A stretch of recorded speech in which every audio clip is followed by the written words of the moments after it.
pense que quand tes parents ils te donnent des conseils de profiter de ce que tu fais, de ne pas peur de te battre pour ton rêve et de rester que vous et n'écoutez pas les gens qui te disent que tu n'es pas capable de faire ça. Je me rappelle à l'école qui me disait pourquoi tu perds l'école si tu ne vas pas arriver à être footballeur. Et aujourd'hui, j'ai arrivé à de faire mon rêve et c'est grâce à mes parents qui m'ont soutenu dans ces moments difficiles de me dire t'inquiète, perds l'école si c'est ton rêve d'aller à ce tournoi et faire ton rêve et de profiter. Ce que je pense que le conseil que me donnent mes parents, c'est tout.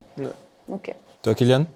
Vraiment de vivre l'instant présent, d'essayer d'être le plus positif possible. Parce que je pense qu'on est arrivé dans une génération, dans un moment où on veut toujours voir ce qu'on n'a pas bien fait, ce qu'on aurait pu faire, mais on ne regarde jamais ce qu'on fait. Peu importe les métiers dans la vie, de pas toujours se rabaisser soi-même en se disant « Ah, mais je sais pas faire ça, oh, j'ai pas fait ça, oh, j'ai pas fait ça ». Si, et pas voir toujours le négatif, que ce soit chez les gens, chez les situations. C'est une leçon de vie que j'ai appris avec la notoriété, avec l'expérience, que en fait, même si quelqu'un il te fait quelque chose de mauvais, ça veut pas dire qu'il est mauvais. Parce que moi, je suis quelqu'un de très rancunier.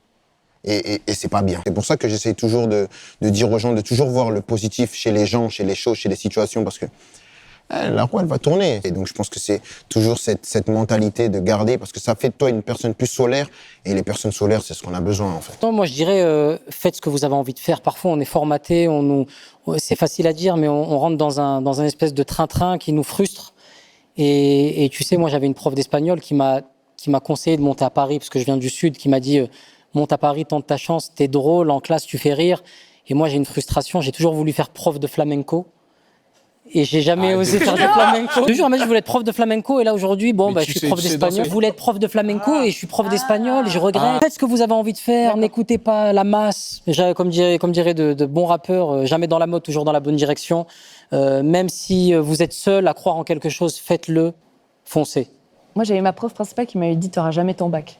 J'ai bac plus 7 aujourd'hui. Donc merci aussi à tous les profs qui galèrent et qui se lèvent le matin, qui font en sorte que les élèves reçoivent une super belle éducation et vivent leur passion. En tout cas, je pense qu'on peut finir sur ces belles paroles.